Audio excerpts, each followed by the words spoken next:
pessoal? Está compartilhada para vocês?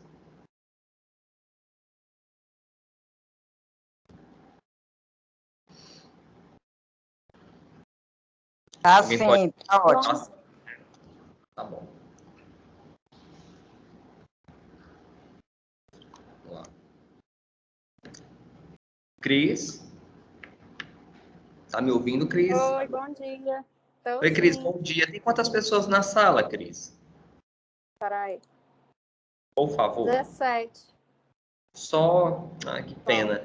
Gente, mas eu vou começando, tá? Como eu disse a vocês, essa aula é um pouquinho extensa. Geralmente são uns 40, 45 participantes. Mas vamos começar para a gente poder falar, então, sobre o atendimento ao doador com necessidade de orientações, né? Que é um atendimento bastante amplo, né, pessoal? Vocês estão conseguindo, então, me ouvir direitinho e a tela está partilhada, né? Para não acontecer o mesmo problema da semana passada. Tá tudo ok, não é isso? Tá sim, tá tudo ok. Então, pronto. Cris, pode gravar, viu? Pessoal, então, para quem não me conhece, meu nome é Franklin Martins, acho que, né, dispensa a apresentação, porque já perturbo vocês há um tempinho. Então, hoje a gente vai falar sobre o atendimento ao doador com necessidade de orientações, que é um atendimento extremamente importante. Às vezes, pode dar, assim, uma certa dúvida, pode gerar dúvidas, pode gerar, assim, um turbilhão, assim, na nossa cabeça. Nossa, o que é isso? O que é aquilo? Como é que eu posso interpretar isso? Dessa forma, não é? Pode ser outra forma, enfim. Então, a gente mexe muito com resultados de exames, tanto laboratoriais quanto sorológicos, e é importante a gente ter o conhecimento sobre o que é que a gente está avaliando, né, nesse atendimento, o que é um PAI, né, uma PAI, perdão, o que é um TAD, o que são esses exames sorológicos, né? Como é que a gente deve interpretar os nossos algoritmos? Então, a gente tem que ter segurança nesse tipo de conhecimento para que a gente possa transmitir essa segurança, então, ao doador, tá bom? A gente vai, então, falar sobre o objetivo desse atendimento e os tipos de atendimentos que nós temos, que nós damos, né, ao doador de sangue, tá bom? Então, o objetivo do atendimento ao doador com necessidade de orientações é bem extenso o nome, né? Que é o famoso resultado de exames, como o pessoal chama, pelo menos aqui em Fortaleza chamam assim, é detectar alterações presentes nas amostras da doação de sangue que a gente coleta, né? Lembrem que a gente coleta durante a doação de sangue 4 amostras, né? 2 vão para a sorologia, 1 vai para o NAT e outra vai para a imuno.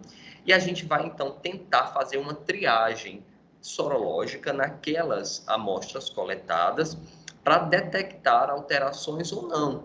E se houver alterações, né, orientar o doador. Que tipo de orientação é essa? Tem necessidade de repetirmos o exame? Tem, não tem? A gente tem que encaminhar esse doador? Então, na verdade, o objetivo desse atendimento é não só detectar as alterações presentes nas amostras coletadas, mas também orientar o doador, explicá-lo e, se necessário, a gente dá o devido encaminhamento, tá bom? Bom, vocês sabem que esse atendimento ao doador, ele é feito de diversas formas, né? O primeiro contato, há um tempinho a gente mandava essa carta de repetição. Essa carta de repetição, ela era bem geral, né? Ela servia para PAI, como também para as alterações sorológicas, né? E hoje em dia, pessoal, a gente ainda manda essa carta de repetição, mas a gente teve um grande aliado, né, do ano passado para cá, e aí as meninas da Hemovigilância que estão aqui nos acompanhando podem nos falar também sobre, que é o WhatsApp, né? O WhatsApp, ele está sendo um grande meio de contato, né, com o doador, de um contato extremamente rápido. Quantas vezes eu não já atendi doadores no atendimento que disseram, doutor, recebi hoje essa mensagem, eu fiquei preocupada, quero vir, enfim.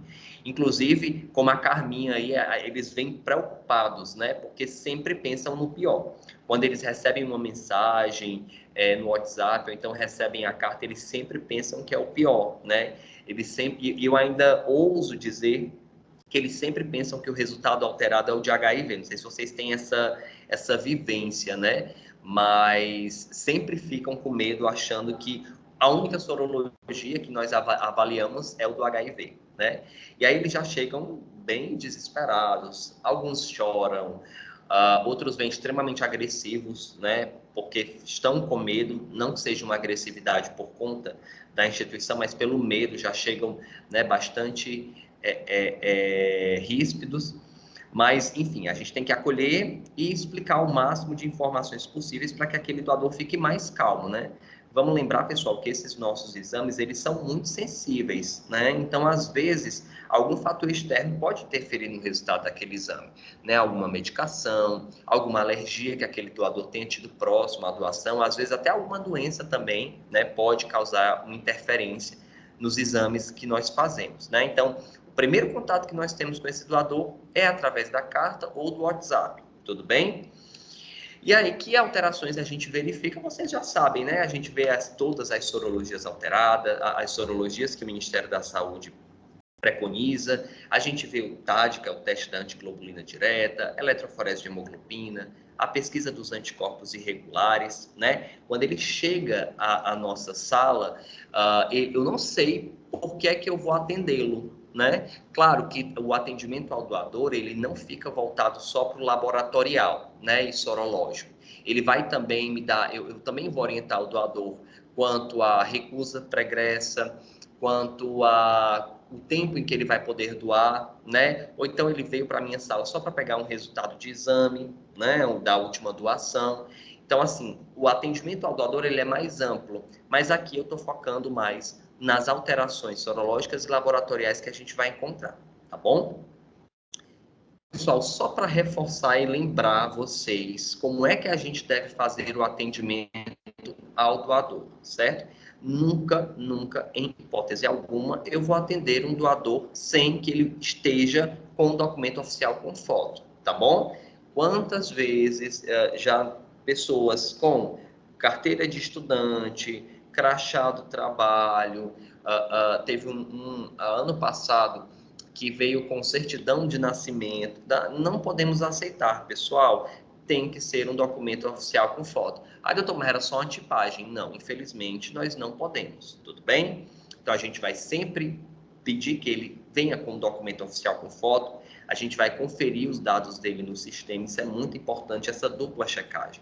Eu confiro, ele me entrega o RG, o nome dele, confere com o nome que está lá no RG, a escrita, a data de nascimento, o nome da mãe, tá tudo ok, né? Então, anota a PF lá no registro de atendimento. Vejo qual é a alteração presente, pessoal, eu peço muito a vocês. Quando um doador chegar até você, à sua sala, por favor, veja todas as abas, veja o histórico do sistema antigo, veja a sorologia, veja resultado de EH, PAI, veja se ele não já foi transfundido alguma vez, né? Às vezes não tem nada no sistema, mas ele está RD lá na recepção. Quando a gente vai ver, é porque tem linkado à PF daquele doador uma transfusão, né? Então, assim, não tem nenhuma alteração de PAI, EH e sorológico, nem triagem, mas tem vinculado uma bolsa de sangue. Então, a gente tem que olhar todas as abas, inclusive atendimento. Até porque, se ele já tivesse sido atendido em outro momento, eu vou entender melhor como conduzir aquele retorno do doador. Então, por favor, olhem todas as abas. No início do ano, a gente teve uma não conformidade porque um médico não olhou todas as abas, né? E eu não sei se vocês já perceberam, mas quando a gente entra na PF do doador, né, lá embaixo, onde fica a fenotipagem e tudo mais, tem uma outra aba que é resultados não negativos, se eu não me engano. Ali nos dá uma prévia da alteração que aquele doador tem. Nem sempre aparece, porque, por exemplo, se tiver uma alteração muito antiga, de 2011, né, como era outro sistema, ele não vai estar lá. Mas se for uma alteração recente, de 2015 para cá, aquela alteração vai estar presente. Vocês podem prestar atenção. Assim que vocês clicam na PF, quando vocês vão lá em consulta histórico de PF, colocam a PF, confere o nome do doador, data de nascimento, nome da mãe. Quando vocês abrem lá, clicam na PF dele, abre a tela. Quando vocês vão em resultados não negativos, tem lá a alteração que a gente queria ver, tá bom? Claro, a gente vai solicitar a autorização daquele doador para coletar nova amostra sorológica, se assim o for, mas sempre a gente vai pedir no registro de atendimento que ele assine o que a gente está explicando e falando, e se for resultado de repetição sorológica, se for repetição sorológica, a gente vai proceder com as coletas de amostras, tá bom? Pessoal, então, nós verificamos quais sorologias, né? A gente verifica sífilis, doença de Chagas, HIV, HTLV e hepatites B e C. Isso aí a gente já sabe. São 6 sorologias, aliás, são 6 doenças que nós avaliamos e num total de 10 sorologias, tá bom, pessoal? Porque lembrem que para HIV e hepatites B e C a gente faz um NAT, né? Então, assim, é muito importante que vocês saibam que essas são as sorologias que nós avaliamos. Muitos doadores perguntam, né? Às vezes eles não leem aquele panfletinho, que eu espero que eles se acostumem a ler aquele panfleto, como eu disse a vocês, é mais do que importante, né? E nós avaliamos essas doenças porque são as doenças prevalentes, né, na nossa população, e também porque são sabidamente transmissíveis através de transfusão sanguínea, né, pessoal? Então, essas são as principais que nós temos no país e também transmissíveis pela transfusão sanguínea. A gente vai começar a falar um pouquinho sobre cada doença e eu vou tentar falar com vocês sobre o nosso algoritmo e sobre a interpretação do nosso algoritmo, que eu acho que é o mais importante, né? A gente precisa ter um pouquinho de conhecimento sobre cada doença para que a gente entenda o nosso algoritmo, né, pessoal? Não tenham aquela ideia mecanicista de que, se o resultado é isso, por isso, se o resultado se FQ deu positivo, se FQ deu negativo, FTA positivo. Pronto, eu recuso. Tá, mas eu recuso por quê, né? Então, vamos tentar entender o raciocínio dos nossos algoritmos. Longe de mim explicar a vocês infectologia, eu não sou infectologista, né? Mas a gente precisa ter o mínimo de conhecimento dessas doenças para que a gente possa dar segurança ao doador no que a gente está falando e explicando a ele, tá bom? Então, vamos começar sobre sífilis. E aí, pessoal, mais uma vez eu falo a vocês, dúvidas, podem ligar o microfone e tirar essas dúvidas tão logo, tá certo? Eu sempre deixo para o último slide dúvidas, mas eu prefiro que vocês falem durante o explicar, né? Porque aí a gente não perde a ideia, a gente não perde, como a gente diz, o fio da meada, tá bom? Então, pessoal, sífilis é uma doença sexualmente transmissível que é causada por uma bactéria, né, uma espiroqueta, porque ela tem esse formato aí em espiral, que a bactéria é o Treponema pálido, né?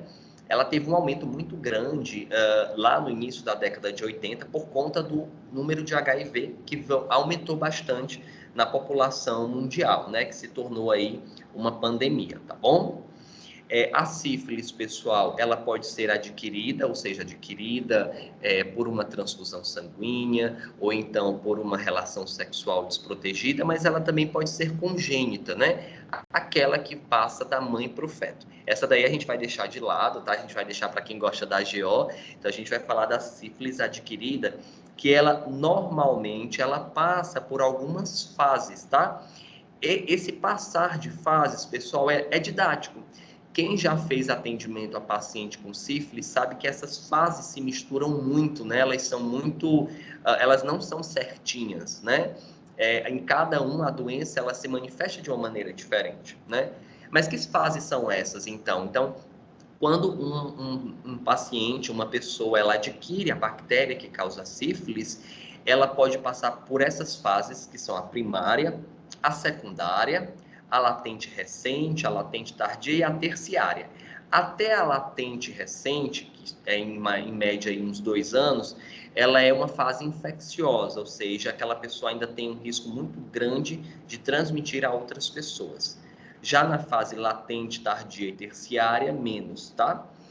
Bom, na primária, pessoal, a gente tem aquele sintoma, né? Aquele sinal clássico que é o cancro duro, né? Vocês já ouviram falar no cancro duro. É uma úlcera de bordos regulares, base limpa, clara, não causa corrimento, sangramento, não causa dor, né? Que isso é muito importante. Então, muitas vezes, você se contamina com a bactéria e aí essa úlcera ela vai surgir no local de inoculação da bactéria.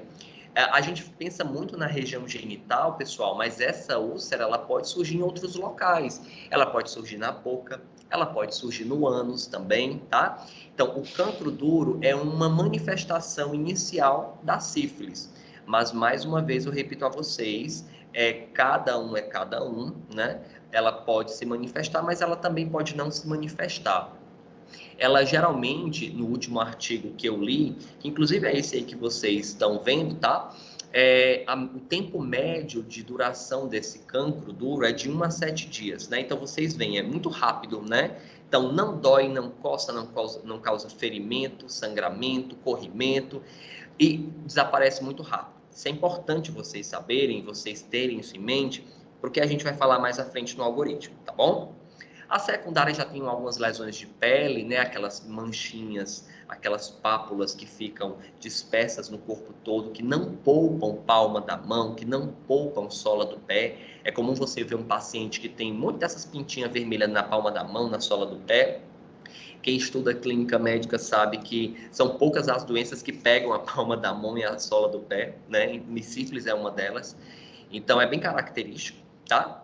A fase latente é uma fase que, como o próprio nome diz, por estar latente, é uma fase que não demonstra muitos sintomas.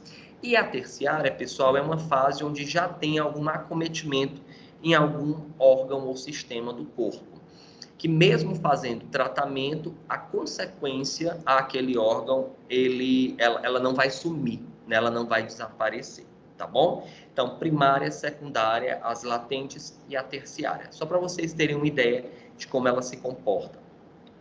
Bom, para diagnóstico, pessoal, a gente tem tanto os testes não treponêmicos quanto os testes treponêmicos.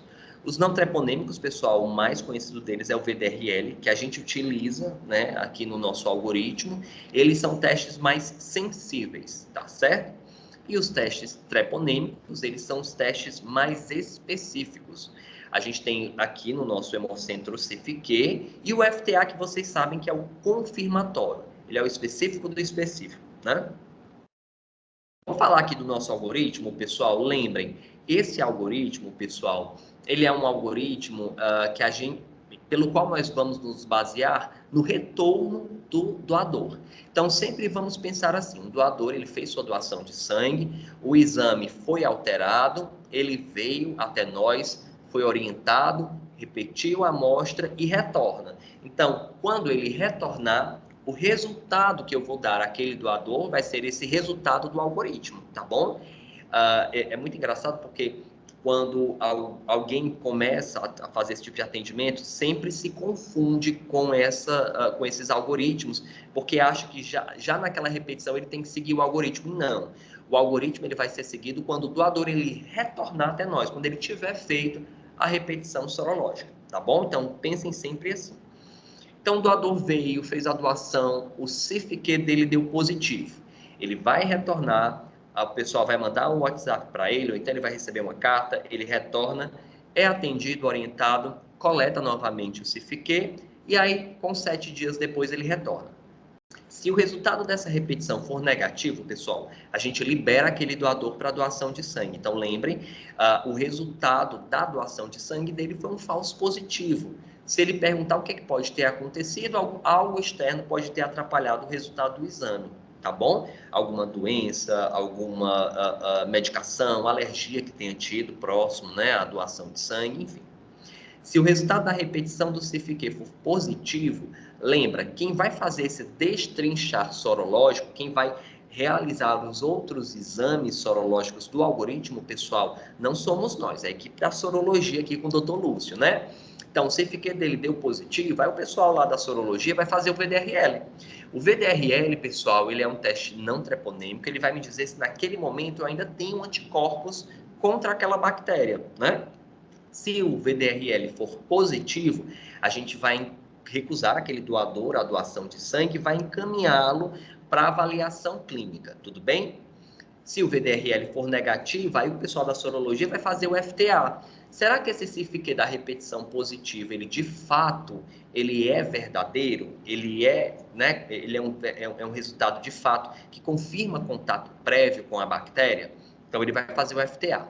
Se o FTA for negativo, esse CIFIQ da repetição positivo, na verdade, é um falso positivo, né? Porque o FTA está negativo, o FTA é o confirmatório. Como é que eu posso ter um teste específico dando positivo se o confirmatório, que é mais específico ainda, dá negativo? Isso não combina, né?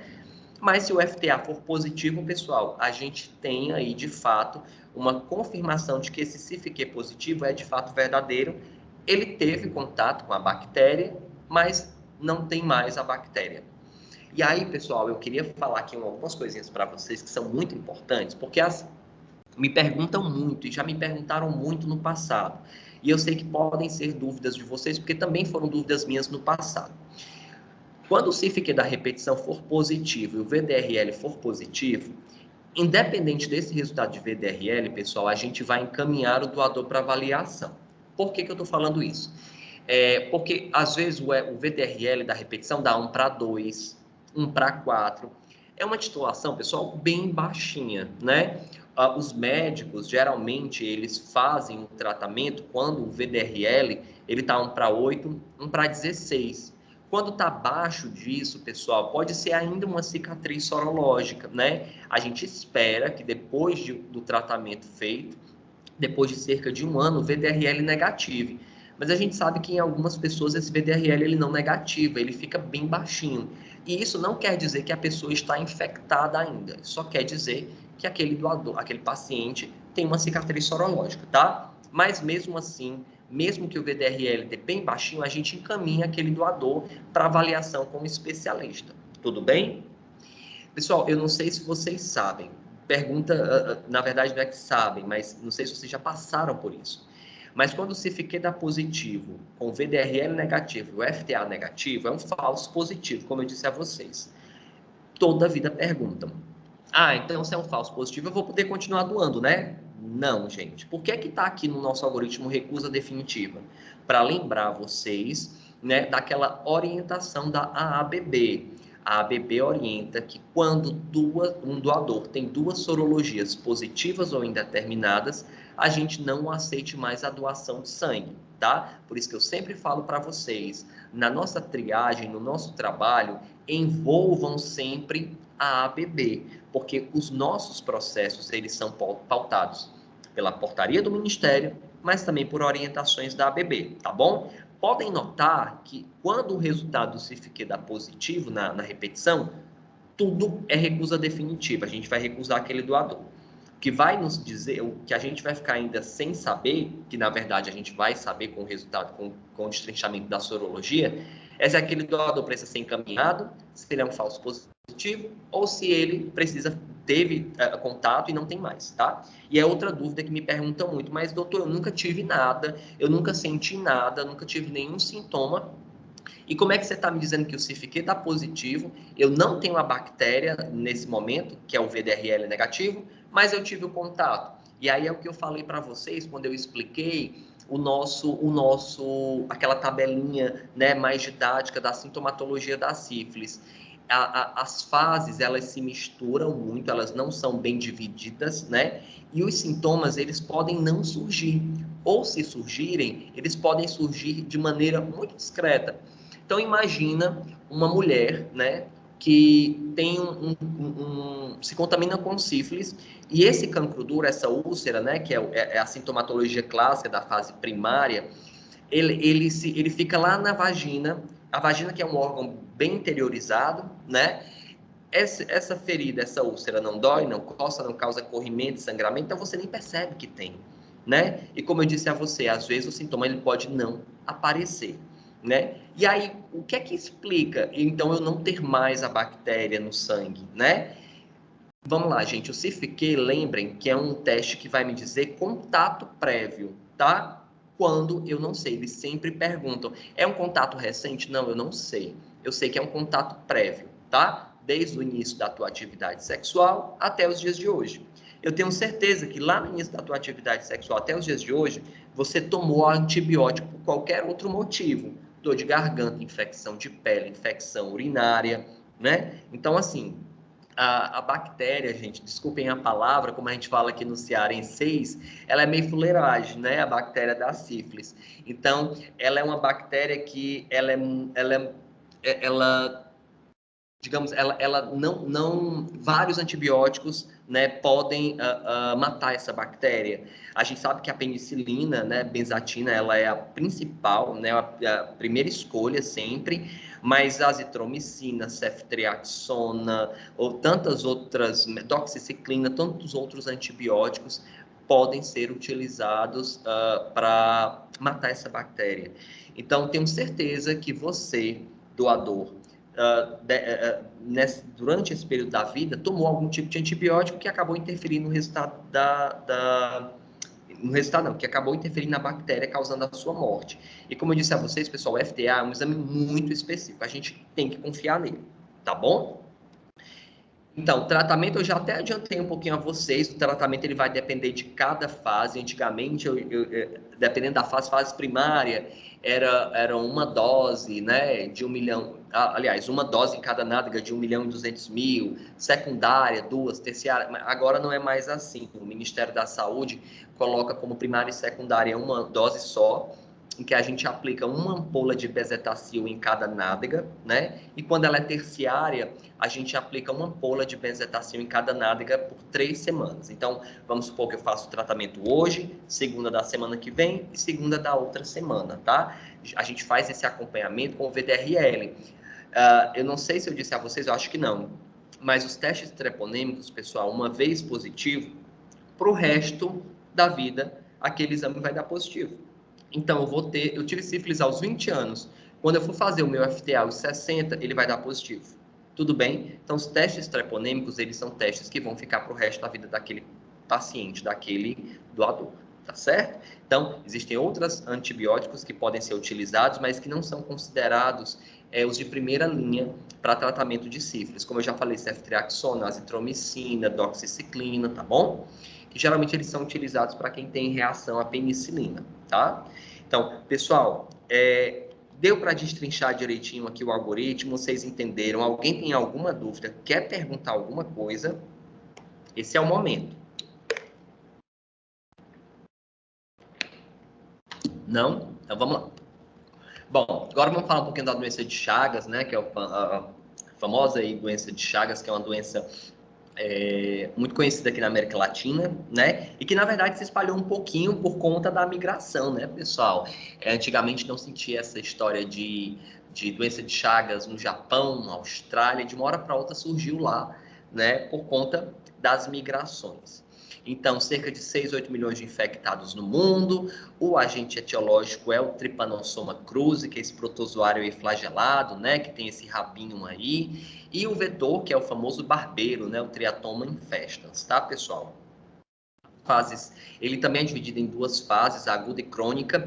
E vejam aqui que da aguda para a crônica, o tempo é muito curto, né? De 1 a 8 semanas. Então, na fase aguda, uma pessoa que se contamina com protozoário, ele rapidamente já pode se transformar na fase crônica. A fase aguda ela é muito inespecífica, né? Da febre, taquicardia, anorexia, e muitas vezes não apresentam sinais e sintomas. Por isso que a gente, na grande maioria dos casos, a gente diagnostica um paciente com doença de Chagas já na fase crônica, com alguma complicação, né? E lembra, a gente tem várias complicações na parte do sistema gastrointestinal, na parte cardiovascular. Cerca de 1/3 das complicações, pessoal, é basicamente cardíaca, né? Mas vamos lembrar, eu já falei isso a vocês ano passado, porque eu nunca esqueci de um professor meu que disse que o protozoário adorava as células elétricas do nosso corpo. Então, onde é que tem muita eletricidade, né? No nosso coração, né? E também na parte mais exterior do nosso sistema gastrointestinal, né? Os complexos que existem, mioentéricos, enfim, que vão tanto estimular a produção de hormônios, de substâncias ali importantes para o nosso sistema gastrointestinal, quanto também a própria motilidade, né? Então, daí as complicações que a gente tem de megaesôfago, né? E tudo mais, consequentes aí da doença de Chagas, e o coração crescido, que é o mais famoso deles, né? Porque o protozoário, como eu disse a vocês, ama as células elétricas do nosso corpo, tá? Para diagnóstico, a gente tem o parasitológico direto, que é eu pegar uma gotinha do sangue daquele paciente, colocar numa lâmina e ver a olho nu ali esses protozoários. Esse exame, esse parasitológico direto, ele é mais importante, ele é mais, digamos assim, específico quando eu tenho uma fase aguda da doença, eu estou na fase aguda da doença, e os testes sorológicos, eles são mais voltados para a parte, para a fase crônica da doença, tá bom? E como eu disse a vocês, os testes sorológicos, como eu disse a vocês, perdão, da aguda para crônica, em 1 a 8 semanas, aquele paciente ele já pode estar na fase crônica. Então, é por isso que é preferível os testes sorológicos mesmo. E a gente faz aqui tanto o antitrypanosoma cruzi, né, como o IFE, que é o confirmatório, tá bom? Pessoal, e aí para falar do nosso algoritmo, que ele é bem simples, né? Vamos lembrar? Vim, fiz minha doação de sangue, o meu CHAG, que é o anti-T-cruzi, tá, pessoal? O nosso CHAG é o anti-T-cruzi. Anti-T-cruzi deu positivo. Recebi mensagem no WhatsApp ou cartinha, vim, fui orientado, fizeram uma coleta e repetiram o CHAG novamente. Então, se o CHAG der negativo, libera o doador para doação de sangue, né? E aí a gente explica que muito provavelmente algum fator externo atrapalhou o resultado daquele exame. Se o CHAG deu positivo ou indeterminado na repetição, aí o pessoal da sorologia vai fazer o IFE, tá bom, pessoal? Se o IFE for positivo, a gente já recusa aquele doador e encaminha ele para o especialista, tá certo? Mas se o IFE for negativo ou indeterminado, a gente pede para que aquele doador ele retorne com 6 meses da repetição do exame, né? Então, por exemplo, eu repeti meu exame semana passada, dia 16 de agosto. Retornei hoje, pronto, meu CHAG positivo, meu IFE negativo. Então, quando for a partir de 16 de fevereiro, 6 meses depois daquela repetição, eu retorno para a gente finalmente repetir o exame e dar uma definição diagnóstica para aquele nosso doador, tá certo, pessoal? Eu sempre falo, né, e aí é uma dica que eu dou a vocês, como eu já sei que ele tem um resultado já positivo, ele teve o da repetição e ele tem ele tem o da doação e tem o dessa repetição, ele já vai ser excluído a doação de sangue, por conta da orientação da ABB. Eu já antecipo a ele que ele vai estar bloqueado, mas que a gente precisa fazer a repetição para finalizar o nosso processo, né? Uma vez, um deles me perguntou assim, se você não posso mais doar, então por que vocês querem repetir de novo? É para estudo? Achando que a gente ia fazer estudo. Eu disse, não, a gente quer dar uma definição diagnóstica para você, né? O IFE, pessoal, ele vem anticorpos, tá? Então, ele vem anticorpos. Então, pode ser que naquela fase, por que a gente pede para que aquele doador venha com 6 meses?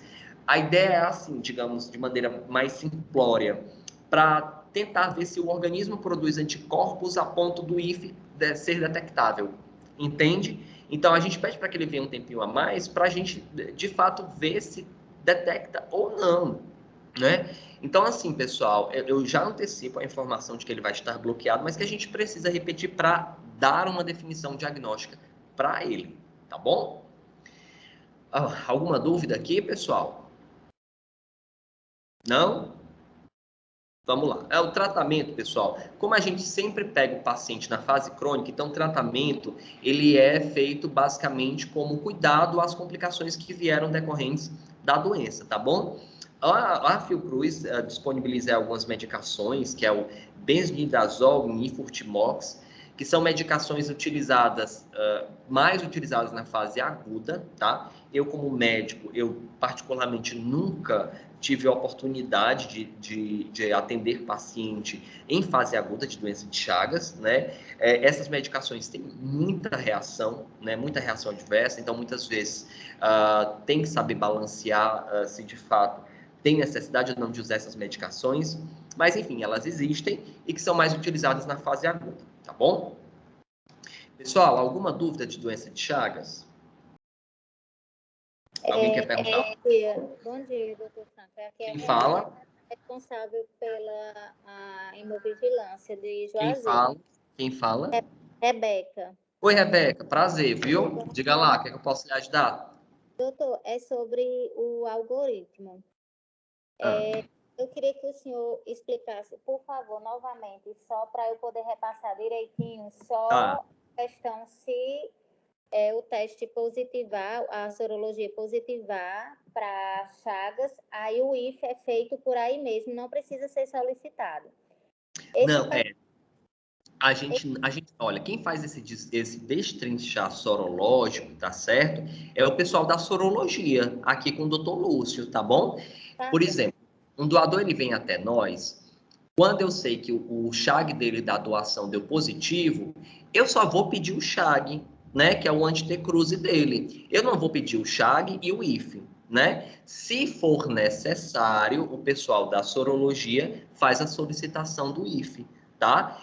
Assim, pelo menos sempre foi dessa forma. Vocês têm uma outra forma de lidar? É isso? Vocês que solicitam? Porque a gente não solicita esse destrinchar sorológico, o Não, FDA, e outras antes coisas. a gente solicitava, mas já faz um tempo que a gente não solicita. É só para deixar assim bem explicadinho. E Pronto, por exemplo, aí o IF ele deu positivo.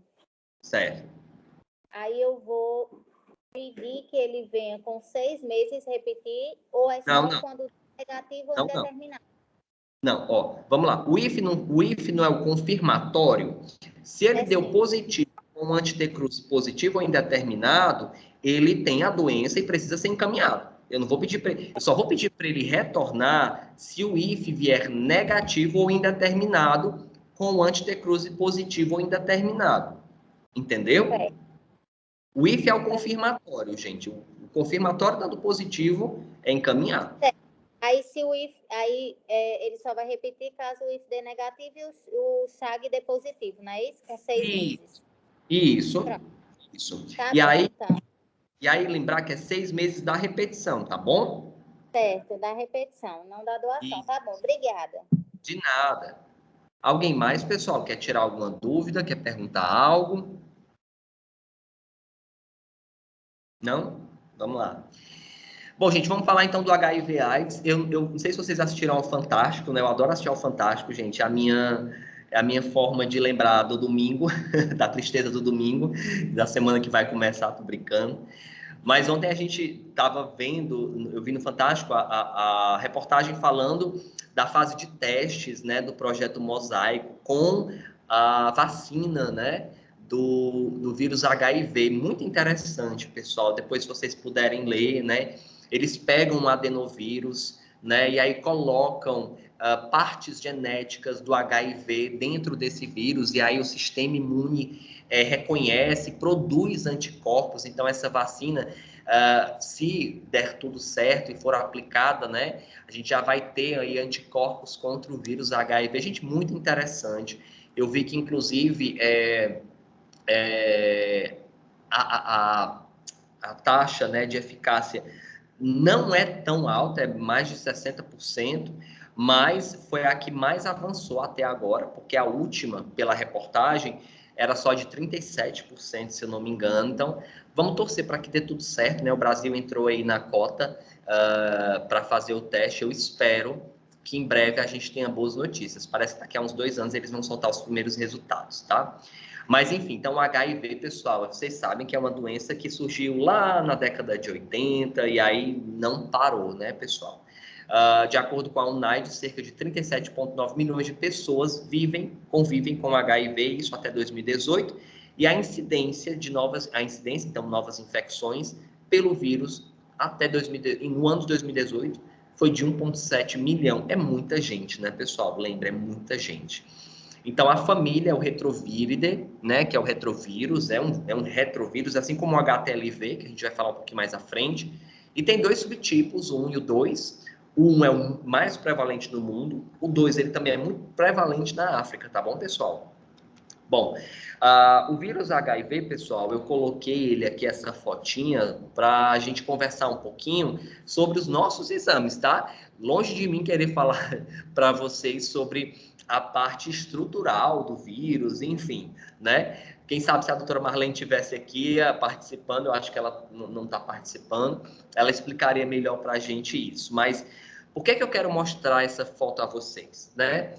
sempre tem um porquê atrás, né? Primeira coisa é mostrar a estrutura viral, né? Vejam que ele tem uma cápsula, né, externa, que é uma cápsula lipoproteica. Aí vocês podem ver aí várias glicoproteínas. Esse GP, pessoal, é glicoproteína e o P é de proteína, tá? E tem um capsídeo mais interno, onde a gente tem o RNA viral e a gente tem duas enzimas que são muito importantes, pessoal, tanto para o tratamento como também para que a gente, na verdade, mais para o tratamento e pela própria fisiopatologia do vírus, tá? Quais são elas? A gente tem a transcriptase reversa e a gente também tem a integrase. Tem outra que é muito famosinha também, que é a protease, mas essas duas, transcriptase reversa e integrase, elas são importantíssimas. Por quê? Porque quando o vírus ele entra na célula que ele ama, né, que são os linfócitos TCD4, né, apesar de eles poderem se infiltrar em outras células do nosso sistema imune, como células dendríticas, macrófagos, mas o que ele mais ama é atacar os linfócitos TCD4. Quando ele ataca, quando ele entra, ele coloca o material genético dentro dessas células, esse RNA ele vai ser transcrito em DNA. Então, sai essa fita de RNA e se torna uma dupla fita de DNA.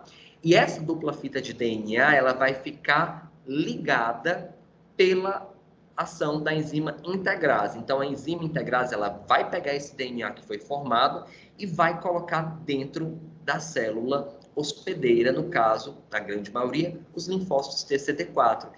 Esse é um dos grandes problemas para a vacina, né, do vírus, porque a gente tem o genoma daquele vírus dentro da célula hospedeira. E vocês sabem, pessoal, olha aí o coronavírus nos dizendo isso, né? O vírus, ele é muito mutante, ele é muito variado. Então, tem pessoas que têm, uma única pessoa tem várias, tem vírus com várias alterações estruturais, né? Então, o vírus, ele é muito mutável. Essas glicoproteínas, essas proteínas envoltas, pessoal, elas são importantes para os exames que nós vamos fazer, que eu vou mostrar a vocês daqui a pouco, tá bom? Então, para diagnóstico, pessoal, a gente sempre vai pedir 2 testes, de preferência de técnicas diferentes.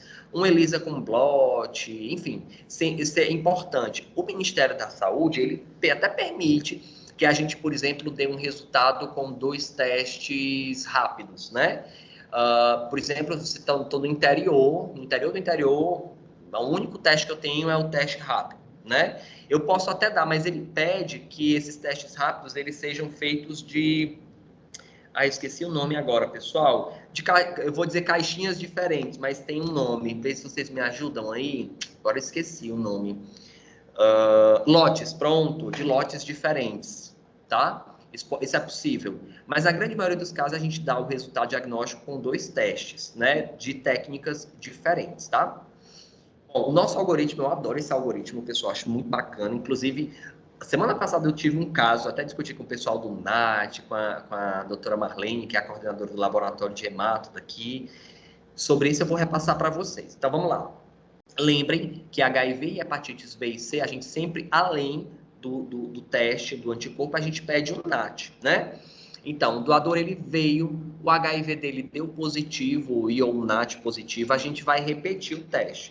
A gente vai repetir o HIV e o NAT, tá bom? Pergunta. Vocês sabem o que é o NAT, pessoal? Alguém tem alguma dúvida do que seja o NAT? Alguém tem dúvida? Sim ou não? Só me digam aí, por favor, se alguém tiver, pelo amor de Deus. Não? Tá bom. Ó, boa, sinal que o povo já tá sabendo tudo. Pessoal, o NAT, eu vou usar um verbo, tá? Que eu gosto de usar para tentar ser mais didático. O NAT, ele vê o vírus, tá? Ele é um exame que amplifica a partícula viral. Então, quando o NAT está positivo, é porque eu estou vendo o vírus, tá bom? Eu estou vendo o vírus. Então, vamos lá. Eu repeti, o doador veio, foi orientado a retornar com 7 dias, repito. Se o HIV for negativo e o NAT também for negativo, eu vou liberar aquele doador para doação de sangue, tá bom? Por quê? Porque aquele resultado foi um falso positivo, aquele resultado que eu tive lá na minha doação de sangue. Porém, se o HIV dele for negativo e o NAT for positivo, eu vou recusar aquele doador a doação de sangue e vou encaminhá-lo para avaliação clínica. Aqui em Fortaleza, eu encaminho para o Hospital São José. Tá bom? Vejam bem, o anti-HIV, né, ele vê anticorpos, né? E o NAT, eu vejo o vírus. Por que é que, então, eu não tenho anticorpos, mas eu vejo o vírus, né? Essa infecção, muito provavelmente, é muito recente, tá, pessoal? A média aí de tempo para que o HIV, o anti-HIV, ele se torne positivo é de 30 dias. A média de detecção de positividade do NAT, né, ele é de 10, 12 dias. Então, vocês imaginam aí, muito provavelmente esse doador, ele se contaminou, eu diria, né? Posso estar errado, mas eu diria que entre 10 a 10 dias e está a menos de 30 dias. Então, nesse período aí, entre 10 e 30 dias, ele se contaminou. Tá bom? Porque o HIV dele deu negativo e o NAT deu positivo, tá? Então, NAT positivo, eu tô vendo o vírus, gente. Por mais que eu não tenha anticorpo, encaminha. Se o HIV for positivo, agora para o outro lado, o HIV foi positivo e o NAT positivo, não tem para onde correr. Eu tenho um anticorpo e eu estou vendo o vírus. Recuso aquele doador e encaminho ele para doação, para avaliação como especialista, tá bom? Quando eu tenho o HIV positivo e o NAT negativo, vocês concordam que fica uma situação estranha? Como é que eu estou tendo anticorpo contra o vírus se eu não vejo o vírus, né? Quando tem essa estranheza, essa diferença, a gente faz o blot, que é o confirmatório, tá? O blot, pessoal, ele é um exame muito específico, tá? Blot é uma técnica. Ela pode ser usada para outros vírus. Pode ser usado para o HTLV, que a gente vai ver daqui a pouco. Pode ser usado para o HCV, né? Que a gente não utiliza mais, que a gente vai ver daqui a pouco também. Mas, deixa eu mostrar aqui isso a vocês, que era isso que eu queria falar. Por isso que eu quis mostrar essa figurinha aqui para vocês, tá? Se vocês já imprimiram o resultado do exame e leram atentamente, vocês viram que o anti-HIV que a gente faz aqui, ele é contra a proteína P24. Olha aqui para vocês, não sei se vocês estão conseguindo enxergar aqui, a P24, ela está bem aqui. Ela é uma proteína do capsídeo viral, ela é bem específica, né? Porém, quando você vai fazer o blot do HIV, depois quando vocês tiverem a oportunidade de ver um resultado de blot do HIV, vocês vão ver que o blot avalia um monte de partícula do vírus. Vê glicoproteína 120, 41, proteína 9, proteína 7. Então, assim, vocês imaginam, enquanto o anti-HIV ele veio a P24, o blot veio um monte de glicoproteína e proteína do vírus. Então, veja como ele é mais específico, né? Por isso que a gente tem que confiar no blot. Ele é o mais específico, né? Ele é um confirmatório porque ele avalia várias estruturas presentes ali no vírus, tá bom? Por isso que eu coloco essa figurinha para vocês tentarem entender melhor. Então, eu vou fazer o blot quando eu tenho essa discrepância, anticorpo que não vejo NAT. Se o blot der negativo, esse HIV positivo aí, ele é um falso positivo, tudo bem? Se o blot for positivo, esse NAT negativo, a gente tem algumas situações. Vou já conversar com vocês sobre isso, que foi a situação que eu tive semana passada. Tá? E vai encaminhar o doador para especialista. E se o blot vier indeterminado, a gente repete ele, pede para ele voltar com o mês da repetição, para a gente ter uma confirmação ou não, tá bom? A gente pede com menos tempo, pessoal. A gente geralmente pede 6 meses, né, para o HTLV, para o Chagas, mas para o HIV a gente pede com menos tempo, porque pensem que o HIV é um problema de saúde público, né, muito grande. Então a gente precisa dar mais celeridade a isso, tá bom? Vejam que para todos eles eu vou recusar. Por quê? Porque a gente segue a orientação da ABB, 2 sorologias positivas ou indeterminadas, aquele doador ele vai ficar inapto à doação. Então, vamos falar um pouquinho que eu nunca tinha pego um caso assim e eu peguei, né? Finalmente, semana passada, chegou um doador para mim que em 2018, o HIV dele deu positivo, o NAT negativo, e na época isso não foi repetição, tá? Foi na doação. E aí o pessoal da sorologia já fez o blot, e o blot deu positivo. Foi essa situação aqui. Aí ele retornou há umas 2 semanas, repetiu os exames e o HIV e o NAT deram positivos. E eu dei o diagnóstico e encaminhei ele para o São José. Gente, o que é que pode acontecer? Quais são as situações em que a gente pode ter um HIV positivo, um NAT negativo, né? E o BLOT positivo, tá? Vamos lá, pessoal. Como eu disse a vocês, o NAT, ele vê o vírus, tá certo? Quando o HIV é positivo, o NAT negativo com BLOT positivo, a gente pode pensar em quê? 2 coisas. Primeiro, ou essa pessoa, ela tá com o vírus há um certo tempo, tudo bem? Por quê? Se ela tá com há um certo tempo, os anticorpos, por isso o HIV dela tá positivo, reduziram tanto a carga viral daquele vírus que o NAT não conseguiu detectar. E aí fica a dúvida, será que essa pessoa não está usando TARV? Será que ela não está usando uma terapia antirretroviral? Gente, esse ano eu participei, juntamente com a doutora Denise, a diretora técnica, do congresso da ISBT, né? De transfusão sanguínea, da Sociedade Internacional de Transfusão Sanguínea. Teve um trabalho que foi um trabalho oral, né? Apresentação oral, falando de pessoas que usam antirretroviral e doam sangue. E isso lá na Europa, tá, pessoal? Com NAT negativo, o exame não detecta, né? Então, assim, será que essa pessoa com HIV positivo, NAT negativo, será que ela não está usando TARV, né?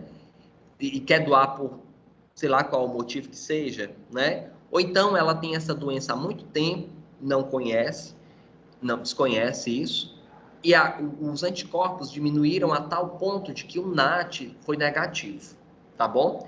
Ou então, pessoal, pode ser outra situação que se assemelha muito, uma infecção um pouco mais recente também.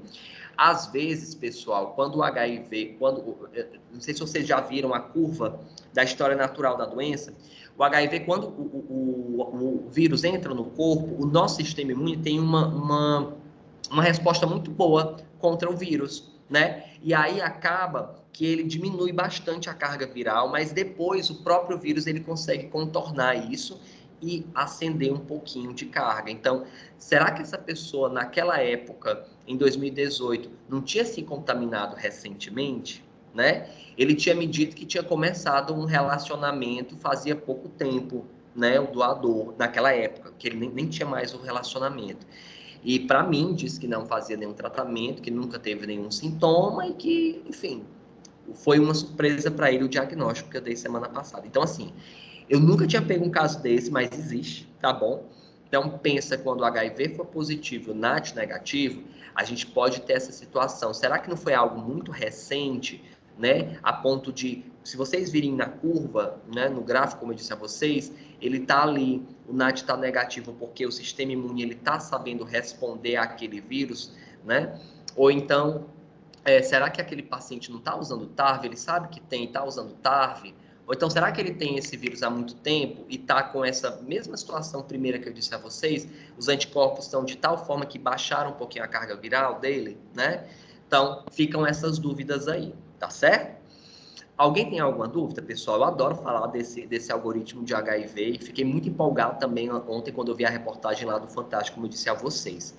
Alguém tem alguma dúvida? Quer perguntar alguma coisa? Por favor, podem perguntar. Não? Tá bom. Então, tratamento eu coloquei mesmo só a título de informação para vocês, tá, pessoal? Antigamente, o tratamento era o famoso coquetel, eram muitas medicações, 20, 16 medicações. Hoje em dia, são 3 substâncias, né, utilizadas, tenofovir, lamivudina e dolutegravir, tá certo? São medicações, não precisa saber o nome, só precisa saber que elas existem. E é bacana porque, lembra para vocês que eu disse que o importante dessa figurinha aqui a ideia era não falar para vocês da estrutura, da complexidade do vírus, mas sim mostrar a vocês o que é importante a gente ver no vírus para que eu entenda a sorologia e também o tratamento, porque hoje em dia Tenofovir e lamivudina são medicações que afetam a transcriptase reversa, ou seja, aquela enzima que transforma o RNA em DNA, né? E a integrase, o dolutegravir, afeta a integrase, que é justamente aquela enzima que integra o vírus ao DNA da célula hospedeira, tá bom? Pessoal, HTLV... Oi, pode falar. Doutor Franklin, é Liliana. Oi, Quando tudo bom? você fala numa contaminação recente que não pode ser detectada, você está se referindo à janela imunológica? Sim. É porque, deixa eu explicar. Ó. Liliana, eu vou fazer assim. Eu vou mandar para você. Eu tenho o teu WhatsApp, né? Você já falou comigo algumas vezes, não foi? Foi sim. Pronto. Tem um gráfico que é o gráfico da história natural da doença, tá? Que é um gráfico que mostra como o vírus se comporta, tá? E os exames, se eles se comportam no período de 10 anos, sem uso de medicação. Quando a gente vê esse gráfico, a gente vê que nas primeiras semanas de contaminação do vírus, o vírus ele consegue ser combatido pelo nosso sistema imune. Mas chega um determinado momento que o sistema imune ele não consegue mais, porque, veja bem, o vírus ele afeta o nosso soldado do sistema imune. Então, acaba que o sistema imune ele não consegue mais atingir, né, o vírus. E aí, volta, esse vírus ele deixa de cair, a carga viral, e aí acaba subindo. E geralmente isso acontece, se eu não me engano, que tem no gráfico é de 3 a 9 semanas, né?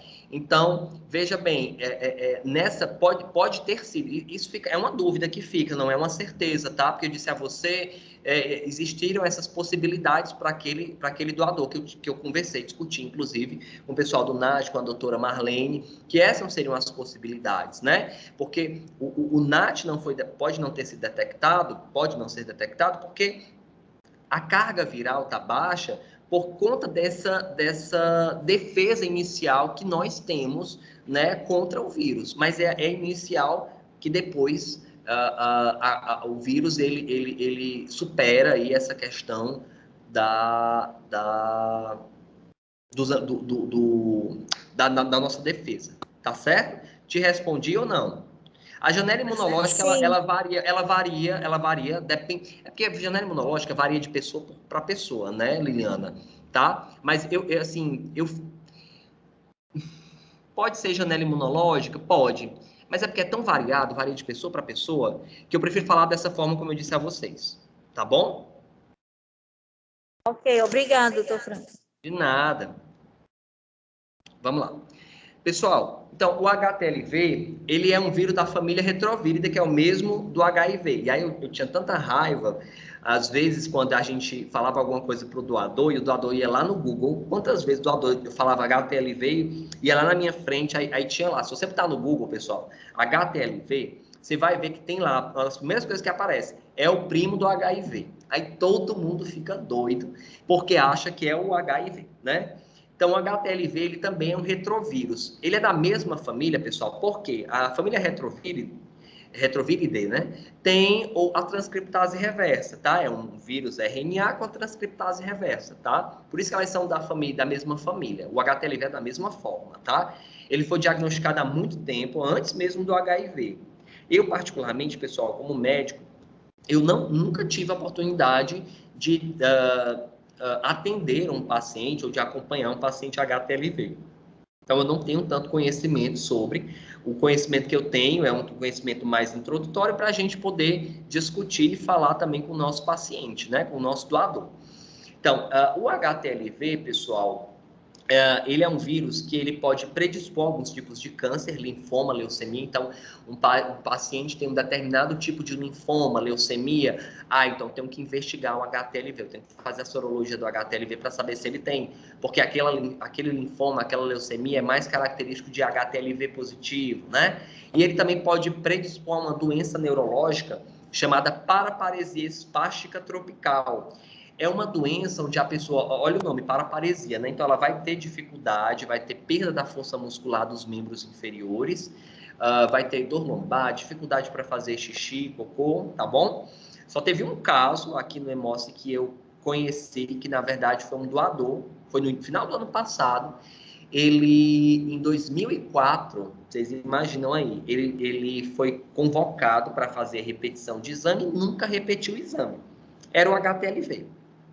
E aí ele veio até aqui ao Hemócio porque estava com a esposa no Hospital das Clínicas, no Hospital Universitário da UFC, com uma síndrome neurológica de paraparesia, que não estavam descobrindo a causa, e por coincidência, um dos médicos suspeitou de HTLV, e ele lembrou que já tinha sido convidado para o Hemócio para fazer uma repetição sorológica e não veio. Aí ele veio até nós, que era um sábado, eu me lembro, isso foi no final do ano passado, veio, repetiu o exame dele, né, e de fato o exame dele deu positivo, né, e aí pronto, fechou-se então. Aí depois ele disse que já tinham feito da esposa dele, também já tinha dado positivo, ele só queria saber se o dele também estava positivo. Então foi o único contato que eu já tive mais próximo assim com um paciente com essa doença. Então é uma doença, como eu disse, que causa essa síndrome neurológica, tá? Não tem tratamento, não tem acompanhamento, vou até passar logo, não tem vacina. O que se faz, pessoal, com um paciente HTLV positivo é justamente acompanhamento, né? Esses pacientes que têm o vírus, na grande maioria dos casos, eles não vão desenvolver essas doenças, né? Eles podem desenvolver, se eu não me engano, é de 8 a 10% a probabilidade de uma pessoa contaminada com HTLV ter algum dessas síndromes, tá bom? Bom, e o nosso algoritmo, ele é bem simples, eu gosto bastante dele. Então, HTLV deu positivo na doação, ele vem, repete, retorna com 7 dias, e aí, se o HTLV da repetição for negativo, libera ele para doação, porque aquele resultado muito provavelmente sofreu interferência. O HTLV da repetição deu positivo ou indeterminado, a gente faz o confirmatório, que é o blot do HTLV, né? Se o blot deu positivo, recusa e encaminha ele para avaliação. Aqui a gente encaminha para avaliação com o Dr. David, que é um médico hematologista, tá certo? Se o blot deu negativo ou indeterminado, a gente pede para que ele retorne com 6 meses, naquela mesma ideia do Chag. Pede para que ele retorne com 6 meses da repetição, para ver se no organismo dele ele produz anticorpos a ponto de o exame detectar. Mas eu já vou bloqueá-lo para doação de sangue, tá certo? A gente repete para dar uma definição diagnóstica para aquele doador. Pessoal, deixa eu abrir um parênteses aqui para vocês. Não sei se vocês sabem, mas às vezes um doador retorna com 7 dias, 8 dias, e a gente ainda não tem uma definição para ele, tá? E aí é uma coisa que é minha. Eu sei que a gente está tendo dificuldade com o blot do HTLV, a gente está tendo dificuldade com o reagente do FTA, né? Então, assim, quando o doador vier, né, até nós, eu peço para que ele entre em contato conosco antes de retornar, por saber dessa problemática. HIV, hepatites B, C, Chagas não. Mas HTLV e sífilis, a gente está tendo uma problemática com os reagentes, né? Por conta da pandemia, enfim, está tendo uma certa dificuldade. Então, se vocês puderem, peçam para aquele doador, e antes de ele retornar, ele entrar em contato com a gente para saber se o resultado está pronto, né? Para saber o resultado do exame. Então, pessoal, pelo amor de Deus, a gente não pode dar o resultado por telefone, e-mail, WhatsApp, o que é que seja. Mas saber se está pronto, a gente pode dizer. Porque evita, né, uma certa chateação. Né? Teve um doador recente que se chateou, porque tinha dito que era 7 dias, de fato, mas ele entendeu depois que não era uma problemática da instituição, e sim problemática de fornecedor. Então, se vocês puderem, deem também essa dica, tá bom? Bom, pessoal, vamos falar então de hepatite B, hepatite C, e aí a gente entra no laboratório. Esse algoritmo de hepatite B, para mim, é o mais chatinho, mas vamos lá, tá certo? Eu acho que vocês vão conseguir entender direitinho, como sempre já entenderam. Hepatite B é uma doença que é muito comum, né? Muito comum.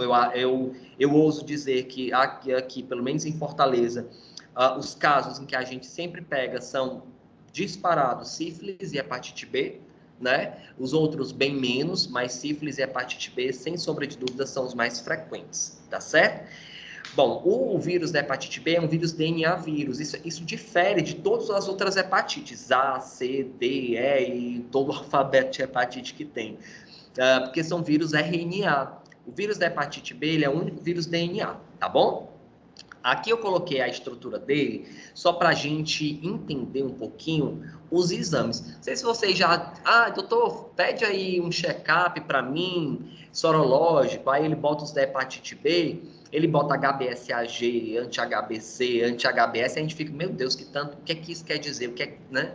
Bom, como eu disse a vocês, longe de mim querer explicar, ensinar a vocês, enfim, toda a estrutura viral, mas eu preciso explicar a vocês que exames são esses e o que é que o resultado deles infere para a gente, para que vocês entendam o nosso algoritmo.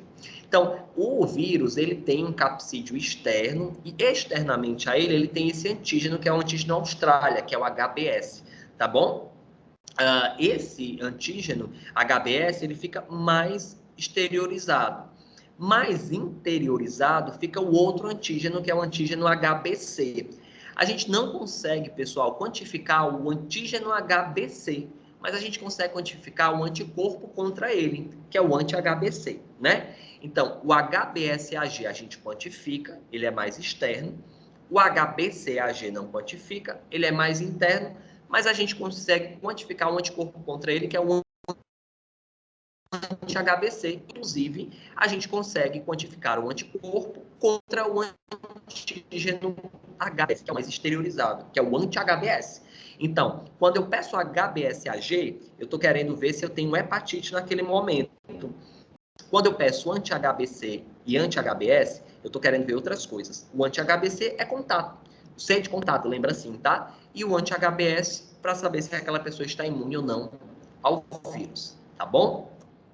Esses são os 3 exames que nós pedimos para diagnóstico e até botei aqui um quadrinho para vocês, bem simples, só para vocês entenderem como é que a gente faz esses diagnósticos, tá? É uma maneira bem simples, mas vamos lá. Lembra, se eu tenho HBsAg, eu tenho um antígeno da hepatite. Então, ele vai me dizer o quê? Ele vai me responder a pergunta: tenho hepatite? Pronto. Se o HBsAg é positivo, ele está me dizendo que eu tenho hepatite, beleza? O anti-HBC ele vai me dizer se eu já tive contato. Se é um contato mais recente, olha o IgM aí, ou contato mais antigo, IgG. Vocês devem ter ouvido muito essa questão de IgM, IgG, aqui na época da Covid, né, pessoal? IgM, infecção mais recente, IgG mais antigo, tá bom? E o anti-HBS, como eu disse a vocês, ele vai me responder, estou imune? É isso que a gente vai responder, tá bom? Então, na hepatite aguda, veja, se é hepatite, eu tenho um antígeno, então o HBsAg é positivo. Se é aguda, o marcador anti-HBC e IgM vai estar positivo, porque o IgM é um marcador de infecção recente, tá? E o restante é negativo, tudo bem? Se eu tenho hepatite crônica, ou seja, uma hepatite onde eu tenho os meus exames positivos há mais de 6 meses, esse é o marco temporal, 6 meses, eu tenho um HBsAg positivo, lembra? O HBsAg ele vai me dizer se eu tenho hepatite. Qual eu não sei. O que vai me dizer é o resultado dos outros exames. Então, tenho hepatite. IgM está negativo? Então não é aguda. Mas o IgG está positivo, então é crônica. O anti-HBS ele não é positivo. Muita gente pergunta, por que o anti-HBS aqui é negativo na hepatite crônica? Gente, se eu estou com a infecção ativa cronicamente há mais de 6 meses, eu não vou estar imune. Então, meu anti-HBS ele não pode estar positivo. Ele tem que ser negativo. A vacinação, eu nunca tive contato aí com nada do vírus, então só mesmo eu tenho anticorpos contra ele, ou seja, o meu anti-HBS é positivo. E no caso da cura, né, do contato e da cura, HBsAg, anti-HBC e IgM negativos, e o IgG positivo, mostrando contato prévio e imunidade com anti-HBS. Pessoal, a hepatite B é um vírus, é uma doença em que o vírus, quando alguém se contamina, a pessoa ou ela não tem sintomatologia, tá bom? Ou ela tem sintomas muito inespecíficos, né? Uma virose qualquer, diarreia, dor abdominal, principalmente aqui na região onde fica o fígado, moleza no corpo, febrícula, né? Que outras doenças viróticas não podem causar isso? Várias, né? Então, muitas vezes você não percebe que se contaminou com o vírus. Qual é o bom disso, né? Se é que existe um lado bom, mas sempre tem. É que cerca de 90% das pessoas que se contaminam com o vírus da hepatite B, o próprio organismo consegue combater aquele vírus. Então, graças a Deus, a grande maioria das pessoas que se contaminam, o vírus consegue combater, o que é diferente do anti-HCV, aliás, do HCV, do vírus da hepatite C, que a grande maioria se torna crônica, tá bom? E qual é o problema de eu ter um vírus da hepatite B ou C no meu fígado? É que aquele vírus ele pode inflamar aquele fígado, causar cirrose e até câncer, tá bom? Bom, o nosso algoritmo de HBsAg eu acho mais chatinho, tá, pessoal? Não vou mentir para vocês, mas vamos lá, vamos tentar destrinchar. Eu vou começar pelas extremidades para depois a gente ir para o centro. Então, o doador veio, o EPB dele, que é o HBsAg, deu positivo, a gente vai repetir, né? Repete HBsAg, o EPB, o HBC e o NAT. Tudo deu negativo, libera aquele candidato para doação. Se o EPB deu positivo e o NAT deu positivo, a gente recusa e encaminha. Veja bem, eu tenho um antígeno do vírus, ou seja, eu tenho hepatite. Qual que eu não sei, aguda ou crônica. Mas eu tenho um NAT positivo, eu estou vendo o vírus e tenho um antígeno do vírus. Ele tem hepatite. Então, a gente recusa e encaminha ele para doação de sangue. Ou para avaliação especialista, perdão. Se o HBsAg positivo, ou seja, o EPB positivo ou indeterminado, com o NAT negativo, a gente vai fazer um NEUT. O NEUT, ele é o confirmatório da hepatite B, tá bom? O NEUT é um exame que é assim, pessoal, por isso que ele é chamado de NEUT. Quando ele dá a reação do antígeno anticorpo, ele não acontece nada, por isso que ele é NEUT, tá bom? Geralmente, por exemplo, quando acontece alguma reação antígeno, anticorpo na aglutina, né? O NEUT, ele é o oposto, não acontece nada. Aí, quando não acontece nada, ele é reagente. Enfim, só para confundir um pouquinho a gente, mas saibam que o NEUT, ele é confirmatório, tá bom? Se o NEUT é positivo e é o confirmatório, gente, não tem para onde correr. A gente encaminha aquele doador para especialista, para o especialista. Mas se o NEUT for negativo, aí eu tenho que ver se ele já teve contato, se já está imune, tá? Então, eu vou primeiro olhar o contato prévio, aquela sequenciazinha que eu mostrei para vocês, o anti-HBC. Se o HBsAg é positivo, NAT negativo, NEUT negativo e o anti-HBC negativo, gente, eu recuso, lembra da ABB? Recuso e só oriento aquele doador, que aquele resultado de EPB, de HBsAg positivo lá em cima, é um falso positivo, tá bom? Se o anti-HBC foi positivo ou indeterminado, a gente vai ver se já está imune ou não. Se o anti-HBs for negativo, eu vou recusar esse doador e vou orientá-lo à vacina. Por que eu vou recusar, tá, pessoal? Aquele doador, por conta da ABB. E vou orientar ele a se vacinar. Por que eu vou orientar ele a se vacinar? Porque lembra, se ele teve contato por vacina ou pelo próprio vírus, o anti-HBs ele vai estar positivo. E ele está com anti-HBs negativo, então ele precisa ser vacinado, ou seja, ele não está imune ao vírus. E se o anti-HBs for positivo, a gente recusa e encaminha porque ele teve contato, né? Se o HBC deu positivo com o anti-HBs positivo, ele teve contato. O HBsAg também positivo, olha, ele já teve contato, que é o mais comum de acontecer, tá bom? Pessoal, eu já vou meter logo outro algoritmo que a gente tem, que é o anti-HBC, que ele é mais fácil de a gente entender, que ele é meio que um pedaço daquele outro, né? Então, se o anti-HBC, que é o HBC da doação, for positivo, a gente vai repetir ele o NAT. Repetindo, HBC NAT negativo, libera ele para doação, HBC negativo mais NAT positivo, vamos lá para outra extremidade. Recuso e encaminho aquele doador. Lembra? O NAT, pessoal, ele está vendo o vírus. Eu não tenho anticorpo ainda produzindo, mas eu estou vendo o vírus. Então, eu recuso e encaminho. Se o anti-HBC foi positivo ou indeterminado com o NAT positivo, a gente já recusa novamente, eu estou aqui agora no centro, e encaminho aquele doador para avaliação, né? O NAT está positivo. Não vai me importar se ele teve contato, não vai me importar, perdão, o resultado do anti-HBS, porque ele tem um NAT positivo. Tudo bem? Se o anti-HBC foi positivo ou indeterminado com NAT negativo, aí eu vou fazer aquele outro exame para saber se ele está imune ou não à doença. Porque se o anti-HBS for positivo, ele teve contato e está curado, né? Então, eu recuso e oriento. Se for negativo, eu recuso e oriento ele a se vacinar, tá bom? Pessoal, Esses algoritmos da hepatite B são os mais chatinhos. Eles têm outros detalhes também, que são detalhes assim que às vezes a gente discute quando tem algo diferente, mas são bem chatinhos. Mas eu espero que vocês tenham entendido, né? Hepatite B é uma das coisas que é uma das doenças que é mais frequentes, como eu falei para vocês, junto com sífilis aqui na orientação. Alguém tem alguma dúvida de algum desses algoritmos, pessoal? Se vocês tiverem dúvidas depois, vocês entrem em contato comigo também, tá certo? Estou só um pouquinho preocupado, porque já são 9h20, eu disse a vocês. Pode falar, alguém quer falar? Doutor Franklin, é João Henrique. Oi, João, pode falar. Que está ruim. Ficou muito claro para mim quando você explicou o algoritmo do HIV, né? Aquela discrepância que a gente tem quando tem o NAT negativo e aparece o ELISA positivo, ou o Western blot acaba sendo positivo. Essa dúvida aí com relação ao HIV, em situações em que nós temos um NAT negativo, João tá falhando. Você assemelha àquela? João tá falhando. Desculpa, tá falhando. Eu não te ouvi. Tá ruim a internet aqui. Eu não sei se... Com relação à mesma situação que a gente teve lá do algoritmo do HIV, né? Me causa estranheza quando a gente tem o HBsAg positivo com o NAT negativo. Uhum. Essa situação, ela se assimila àquela que a gente tem no algoritmo do HIV? Eu acredito que não, tá, João? Assim, quando tem essa discrepância, a gente vai fazer o NEUT. Aí eu acho que a resposta já fica bem clara. Porque se o NEUT for dar positivo, a gente pode até imaginar como é que um NAT deu negativo, né? E aí pode ser que sim, mas se o NEUT der negativo, né? Eu acho isso um pouco...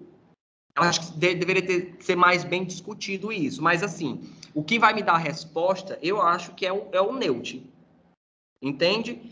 Por isso que a gente faz logo ele, por conta dessa discrepância. O anticorpo, o anti-HBC, se eu não me engano, a gente detecta ele com 55 dias, ele fica positivo, né? Mas nesse caso aí, que dá o HBsAg positivo ou indeterminado, com o NAT negativo, mais o NEUT dá positivo, pode ser até que a gente considere.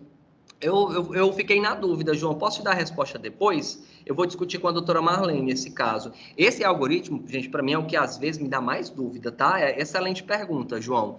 Mas eu vou tirar essa dúvida com a doutora Marlene e te repasso, pode ser?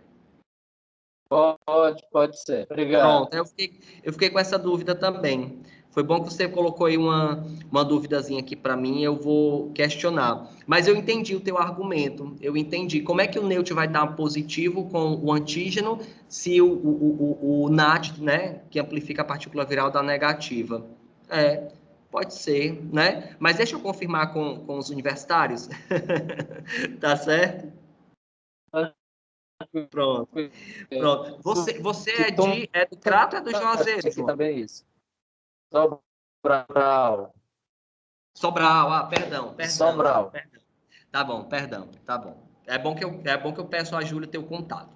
Viu? Mas obrigado pela pergunta. Eu vou tirar com os universitários daqui a pouco, viu?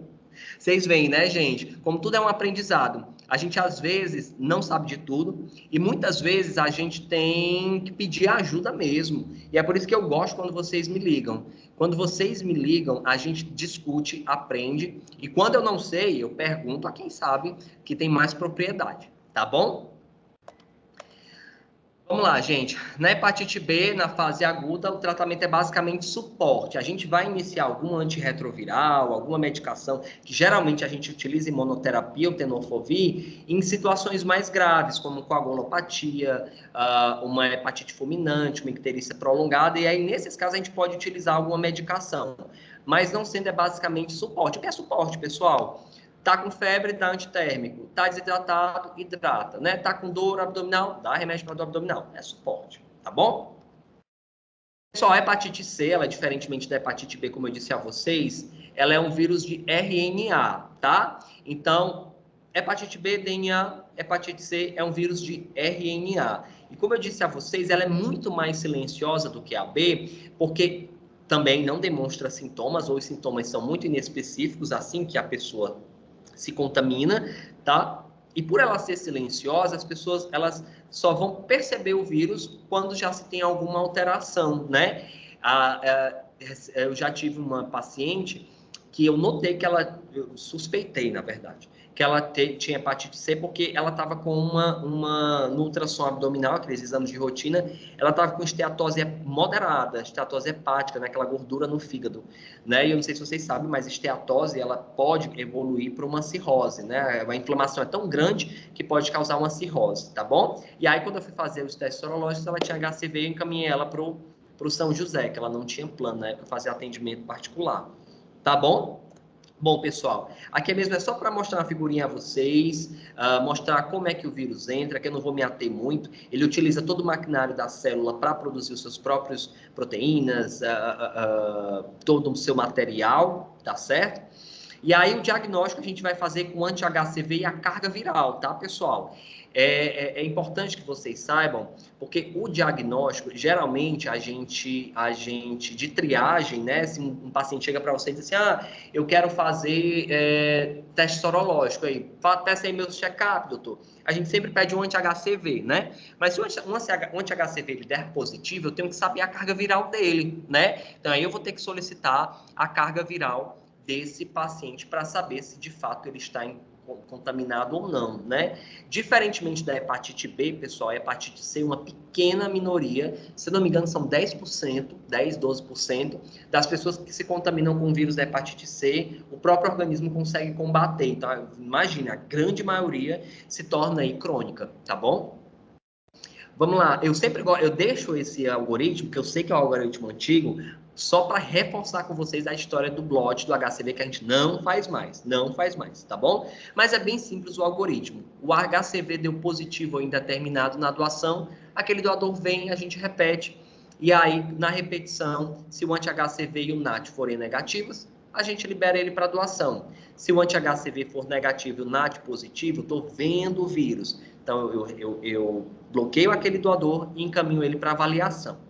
Se o anti-HCV foi positivo ou indeterminado, independente do NAT, a gente vai encaminhar ele para doação. Estou com mania de falar doação, perdão. Mas a gente vai encaminhar ele para o especialista, tá bom, pessoal? Por quê? A gente fazia o blot, mas por conta da pandemia a gente estava tendo muita problemática, né, com isso. E quando a gente mandava aqui para o São José, pessoal, eles acabavam fazendo a carga viral, né? O NAT, ele é um exame mais qualitativo, mas ele pode se transformar quantitativo, tudo bem? Então, lá, eles por mais que a gente tivesse um NAT, eles iam fazer lá a carga viral, né? Então, assim, a gente optou, né? Aliás, a direção, o pessoal da sorologia, optou por retirar o blot e deixar mesmo só o anti-HCV e o NAT, tá bom? Tratamento, pessoal, sempre a gente vai fazer, na época que eu era estudante, eu ainda peguei uma fase que o tratamento para hepatite C era um tratamento que era um pouquinho penoso. A minha mãe, ela teve hepatite C, né, pessoal? Ela fez tratamento eu acompanhei direitinho o tratamento dela. A minha mãe já recebeu transfusão sanguínea no passado, antes de 1900, e foi na época que eu nasci, em 85. Vocês não vão dizer por aí minha idade, viu? Mas eu nasci em 85 e naquela época ela recebeu transfusão sanguínea. A gente acredita, então, que naquela época ela tenha se contaminado com o vírus do HCV, porque até então não era um teste de triagem, né?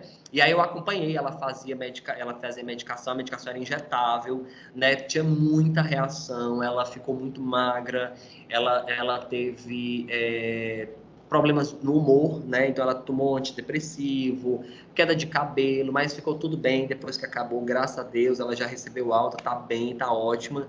E graças a Deus, olha a diferença, né? Isso ela fez esse tratamento, terminou esse tratamento há uns 8 anos, e olha aí, hoje em dia, o tratamento via oral, sofosbuvir, daclastravir, com antirretrovirais, né? Super modernos, enfim. Então, graças a Deus, a medicina tem evoluído. Bom, pessoal, então, de sorologia, alguém tem mais alguma dúvida? Ficou pendente a dúvida do João, que eu vou falar com a doutora Marlene. Alguém tem mais alguma dúvida? Quer perguntar alguma coisa? Só para a gente ir para o laboratório? E aí eu liberar vocês, pessoal, que já são 9h30. Eu fico mais com pena de vocês do que de mim. Doutor, não? Sim. Oi? É Rebeca, do do Hemonúcleo. Oi, Rebeca, você é de onde? Do Hemonúcleo, de Juazeiro.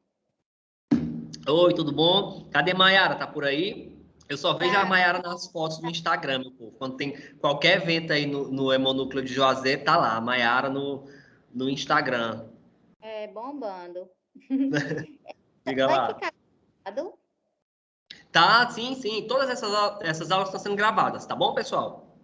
Pronto, porque eu queria depois pedir ao senhor que a gente estava sem conseguir entrar por conta da internet e eu perdi sífilis. E para mim é um dos mais importantes, porque aqui é o que o índice é muito Mais grande. comum, né?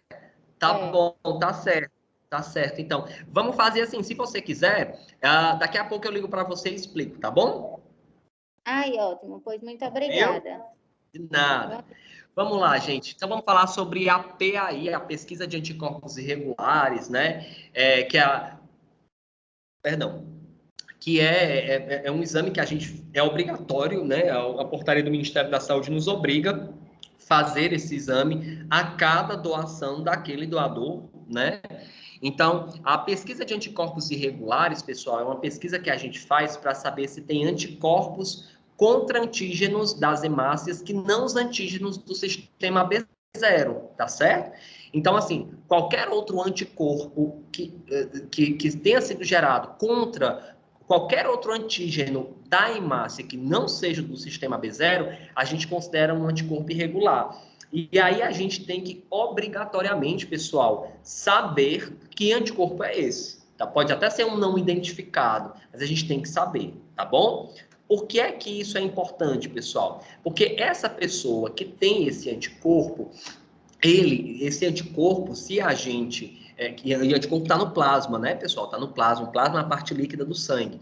Esse anticorpo, se a gente, por exemplo, liberar algum hemocomponente que tenha esse anticorpo, né, nessa bolsa, esse anticorpo ele pode se ligar a esses antígenos das hemácias da pessoa que está recebendo, né, aglutinar aquelas hemácias, acabar causando uma hemólise e a pessoa tem uma reação por conta desses anticorpos irregulares, tá certo? Então, assim, todo mundo que tem anticorpo irregular, ele não vai deixar de doar sangue, vocês sabem disso, mas a gente não vai utilizar nem o plasma, nem a plaqueta daquele doador, tá certo? A gente vai usar só o concentrado de hemácias, e aí a gente vai orientar a esses doadores que, se por algum motivo ele precisar fazer alguma cirurgia, alguma coisa do tipo, enfim, ele precisa informar o médico, o assistente dele, que ele tem esses anticorpos, né? Porque da mesma forma que o anticorpo dele pode agredir alguém que receba a plaqueta ou o plasma dele, ele também, esse anticorpo também, se ele precisar receber sangue, esse anticorpo vai estar lá no sangue dele. Então, ele pode atingir as hemácias, né? Os antígenos das hemácias da bolsa que ele receber, né? Então, tem essa via de mão dupla, tá certo? Para homem, a gente manda a cartinha, né? Hoje em dia, a gente está mandando a cartinha. Para a mulher também, a gente manda. A diferença para a mulher, pessoal, é porque esses anticorpos, eles podem atravessar a barreira placentária, tá certo? E aí, uma mulher grávida, esses anticorpos podem atravessar essa barreira placentária, ir até as hemácias do feto, né? E quebrar essas hemácias, né? Causar hemólise dessas hemácias e o bebê ter o que a gente chama de eritroblastose fetal, né? De uma anemia fetal. Aquele bebê pode ter anemia já intraútero, tá? A gente suspeita disso quando esses anticorpos eles estão numa determinada titulação. Não é porque a mulher tem anticorpo irregular e está grávida que obrigatoriamente o filho dela vai ter eritroblastose fetal. Não é isso, tá? Mas isso pode acontecer, vai depender da titulação daqueles anticorpos. Aí, dependendo da titulação dos anticorpos, a gente pode fazer um outro exame, um ultrassom com Doppler, para ver como é que está a velocidade da artéria cerebral, para ter uma definição para aquele bebê, tá? Uma resolução para aquela gestação, tá certo? Bom, lembrem só, por favor, pessoal, PAI, eletroforese de hemoglobinas e TAD, lembram que a gente tem que botar lá em orientação que aquele candidato, aquele doador ou doador, ele já tem orientação. Quando a gente vai colocar na histórico, a gente não vai lá em consultas e relatórios, eu acho, alguma coisa assim, e aí bota PF e entra nos dados do doador, né? Quando a gente vai fazer isso, lembra que lá no finalzinho tem uma aba chamada orientação. Lembram? Tem uma aba orientação. Vocês, se um doador ele veio até você para receber orientação de PAI, EH e TAD, você tem que colocar nessa orientação que ele recebeu essa orientação, porque senão, pessoal, cada vez que ele for doar, ele vai receber essa carta. Quando a gente mandava a carta geral, sem ser dessa forma, a carta individualizada, teve uma doadora ano passado que, nossa, ficou extremamente chateada, porque já era a terceira vez que mandava uma carta para ela, e quando ela vinha, era para dizer a ela que ela tinha um EH positivo, né? E aí, quando eu fui ver lá na aba orientação, ninguém tinha marcado na aba orientação. Então, lembrem, quando um doador ele vier para receber PAI, EH ou TAD, lembrem de do mesmo jeito que vocês fazem histórico, lá no finalzinho tem a aba orientação, vocês têm que marcar que ele recebeu a orientação ou PAI, ou TAD ou EH, tá bom? Que é para não receber mais essa informação. A eletroforese de hemoglobina, pessoal, é um exame também que a gente faz, né? A técnica que se é utilizada, isso vai depender de cada hemocentro. Mas o que eu queria dizer para vocês é que, assim, aqueles doadores que têm alguma alteração na hemoglobina, dependendo da alteração ou não, a gente vai liberar ou não a doação de sangue, né? Por que a gente avalia essa hemoglobina? Para saber se um doador tem alguma hemoglobinopatia. Lembra que a hemoglobina é aquela proteína que fica dentro das hemácias, ela leva oxigênio para o nosso corpo todo, e que algumas pessoas podem ter uma doença genética, né? Que a gente mais conhece e frequente, que é a anemia falciforme. A anemia falciforme, pessoal, ou doença falciforme, eu não sou hematologista, tá certo? Mas eu sou médico, então a gente estudou bastante isso na época da faculdade. É uma doença em que a pessoa que nasce, né, o bebezinho que nasce, ele vai ter uma série de complicações ao longo da vida dele. O baço dele, ele vai rapidamente, ele não vai ter mais função, vai ficar cirrótico. Então, aquele baço, que é um órgão importante para prevenir infecções, vai falir, digamos assim. Então, a pessoa vai ter infecção de repetição, vai ter dores ósseas, anemia crônica, é uma pessoa que vai ser toda inflamada por dentro, pessoal. Então, aquela pessoa é um paciente que você vai ver com 14, 15 anos com um AVC, né? Que teve um AVC, teve um infarto, né? Uma pessoa que é toda inflamada. Então, é uma doença grave. O doente falciforme, ele é uma doença genética, né? E aí ele vai ser, né, na eletroforese, esse SS. Então, S, pessoal, quando vocês virem um S, é que aquela pessoa, ela tem ela tem um gene falciforme. Se ela é SS, ela é doente falciforme. E aí tem as suas diferentes variações, SF, SC, SD, tá bom? Que são variações. O A é de normal, de hemoglobina normal, tá bom? Toda vida que deixa eu só falar aqui para vocês um pouquinho como é a nomenclatura, porque vocês veem AA, AS, SS, né, S-tal, SC, SD. Quando a primeira letra for a letra A, independente do que for a segunda letra, aquela pessoa ela é normal. Normal que eu digo, ela tem o traço, mas para a vida dela, nada vai acontecer. Então, por exemplo, o AA é uma pessoa que não tem nenhuma alteração na hemoglobina. O AS tem, mas ele é uma pessoa normal, é um traço falciforme. Aquela pessoa vai viver a vida normal, não precisa fazer acompanhamento, tratamento, não precisa de absolutamente nada. Um AC, um AD, um AF, é a mesma coisa. Lembra, se a primeira letra é A, independente da segunda letra, a pessoa vai ser normal ou traço e não vai ter nenhuma alteração ao longo da vida. Porém, se a primeira letra for S, se for SS é doente falciforme, SC também, mas é uma variação, SD também, mas é uma variação. Então, se a primeira letra é o S, pessoal, então a pessoa é doente falciforme, ele pode ser SS ou SDCF, aí são as variações, tá bom? Manda também a carta, né, para essas pessoas, né, vocês sabem, tanto a carta que tem hemoglobina anômala, que é um traço, né, quanto aquela que de fato a pessoa tem uma hemoglobina alterada, era um SC. Ano passado, teve um doador de primeira vez que doou sangue para a gente, e ele era SF, né? Ele é uma variação do SS, é o SF. E aí a gente entrou em contato com ele, ele veio até nós, foi até engraçado, porque quando eu entrei em contato com ele, ela tinha sido a primeira doação dele. Eu disse assim, olha, meu nome é Franklin, eu sou o médico aqui do Hemócio, você fez uma doação recentemente, um dos exames que nós fazemos deu alterado, eu queria que você viesse quanto antes para a gente conversar, para eu encaminhar ele, né, para avaliação. Aí ele disse assim, já sei, eu devo ter a mesma doença que a minha irmã. Aí eu disse assim, e sua irmã é doente? Ela, a minha irmã tem doença falciforme. Aí eu disse, tá, então vem aqui para a gente conversar. Ele veio, recebeu as orientações, está sendo acompanhado. E aí a gente bloqueia aquela pessoa para doação, tá, pessoal? Traço não, mas qualquer SS, SC, SD, enfim, a gente bloqueia. O TAD, que foi recentemente colocado, né? O TAD, pessoal, é o mesmo Cumbis direto. Eu esqueci de falar. A PAI é o Cumbis indireto, é a mesma coisa, tá, pessoal? Mas aqui a gente usa um teste bonitinho. E o TAD é o mesmo Cumbis direto, tudo bem? O TAD, pessoal, é um exame que vai me mostrar se você se já tem anticorpo ligado aos antígenos das hemácias, tá certo? Esse TAD positivo, ele pode acontecer por diversos motivos. Pode ser uma doença como câncer, por exemplo, pode ser medicação, pode ser outra doença viral, o próprio Covid deu muito isso também, né, pessoal? Deu muito TAD positivo. E aí, sexta-feira aconteceu uma situação que eu queria repassar a vocês. O TAD deu positivo. Ele dá positivo, o que é que a gente tem que fazer? Vamos lembrar, eu vou imprimir o resultado do exame para o doador, tá certo? E vou encaminhá-lo para o ambulatório de hematologia geral, tá certo?